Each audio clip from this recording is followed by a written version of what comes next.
کہ ایک آدمی 90% حقوق العباد پورے کرتا ہے اور حقوق اللہ کا تارک ہے، تو جیسے عبادات پوری کر کے معاملات کو کچل کر جنت میں نہیں جا سکتا، اس طرح سارے معاملات پورے کر کے ایمان اور عبادات کے فرائض ترک کر کے بھی جنت میں نہیں جا سکتا۔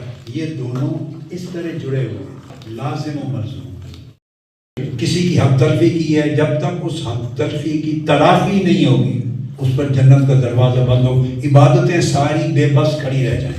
وہ مظلوم جن کے ساتھ زیادتی ہوئی ہے وہ اس کے راستے میں حائل ہوں گے، اور اللہ پاک کبھی بھی ان کا حق نظر انداز کر کے اسے جنت کو حکم نہیں دے گا، نہ کوئی شفاعت کی جائے گی اس کی۔ اگر حقوق العباد میں کلیئرنس ہوئی تو عبادتوں کی زیادتی اس کو طیاروں کی طرح اڑا کے جنت میں اونچے سے اونچا لے جائیں گے۔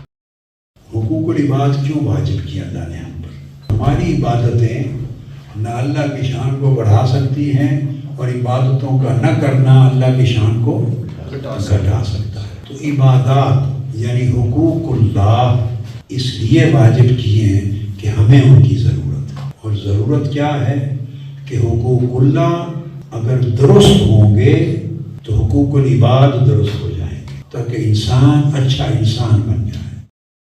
عزت کا غنا سے بڑا تعلق ہے۔ عزت اللہ کی شان ہے نا، اصلاً بندے کی شان نہیں، یہ اللہ کی شان ہے، اور وہ معز ہے، وہ عزت تو ساتھ وہ ذات غنی ہے۔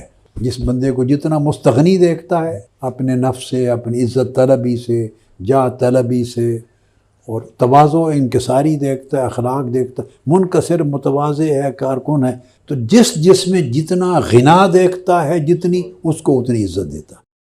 جتنا علم میں اضافہ کریں گے، گفتگو کا سلیقہ تحمل سے کریں گے، جتنا لوگوں کے ساتھ ڈیلنگ میں اخلاق رکھیں گے، اپنے اوپر تنقید سننا گوارا کریں گے، آپ سمجھ لیں کوئی آپ کی بات پہ تنقید کرے اور آپ کو چبھے، زیرو ہے، کچھ نہیں۔ جس دن تنقید چبھنا بند کر دے، سمجھے خیر ہو گئی۔ یہ ایک پیمانہ دے دیا۔ جن لوگوں کو لیڈنگ جاب مل جاتا ہے، آہستہ آہستہ وہ سمجھتا ہے کہ اب مجھے رہنمائی لینے کی ضرورت نہیں، میں رہنمائی دینے کے منصب پر فائز ہوں۔ اب آپ فرق سمجھیں، ایک آدمی ڈاکٹر بن گیا، وہ گورنمنٹ، وہ فرم اس کو کبھی اس زعم میں مبتلا نہیں ہونے دیتی، اس کو فردر سرٹیفیکیشن کرنی پڑتی، وہ اس کو ساری عمر متعلم رکھتے ہیں۔ سروائیول احسان اور انعام کے ساتھ نہیں ہے، سروائیول استعداد کے ساتھ۔